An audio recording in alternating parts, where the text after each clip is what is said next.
This channel does not promote any violent, harmful, or illegal activities. All content provided by this channel is meant for an educational purpose only. Top quality और consistent performance के लिए सिर्फ silver pump नाम याद रखना।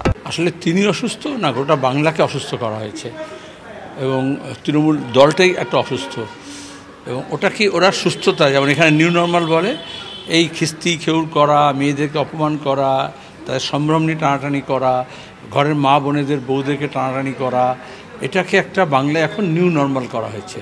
প্রতিদিন এই ধরনের ঘটনা ঘটছে না নাপালিকাকে ধরে ঘরের মধ্যে বন্দি রেখে তৃণমূলের নেতা দিনের পর দিন ধর্ষণ করে যায়। আর অনুব্রত তো একটা খাস লোক, সেই বক্তৃকাণ্ড থেকে আমরা দেখছি কেন্দ্রের এজেন্সি হোক বা রাজ্যের পুলিশ হোক কেউই ধারে কাছে তার যাবে না এবং পুলিশ দরদাস করলে কি হয় তার নমুনা তো বোলপুর থানার আইসি। পুলিশের মধ্যে যদি ন্যূনতম সম্ভ্রম বোধ থাকে নিজেদের পরিবার সম্পর্কে নিজের মান সম্মান তো গেছে নিজের পরিবারের মা বোনেদের যদি ইজ্জত সম্পর্কে সচেতন থাকে তাহলে আইএস অ্যাসোসিয়েশনের এবং WBPS-এর অ্যাসোসিয়েশনের ওদের আপত্তি করা উচিত ছিল।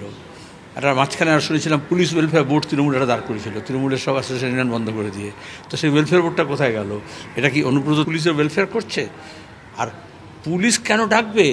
বোলপুরে SDPO অফিসে দেখবে অনুব্রতের ছবি লাগানো আছে তার পিঠের কাছে, যেমন রাষ্ট্রপতির থাকে যেমন জাতির পিতার থাকে ওরকম তৃণমূলের বোলপুরের পিতার ছবি লাগানো আছে বোলপুরের সাব ডিভিশনের অফিসের কাছে। সুতরাং আমার তার কাছ থেকে কোনো নেই, কিন্তু এখনও পর্যন্ত তৃণমূল দল থেকে যে এটা করবেন না এরকম কোনো নির্দেশনামা গেছে? এটা তো একটা বেরিয়ে এসছে বলে যেহেতু অডিওটা চলে এসছে। প্রতিদিন যে বিভিন্ন থানার অফিসাররা এবং জেলার অফিসাররা যে দরদাসগিরি করছে না তার প্রমাণ কি? যেহেতু বাইরে আসছে না বলে তার প্রতিদিন এরকম হুমকি হামলা ভয় দেখিয়ে বা তার মা বোনেদের ইজ্জতকে ক্যাপটিভ করে জামানত ধরে নিয়ে তৃণমূল পুলিশকে দিয়ে এসব কাজ করাচ্ছে।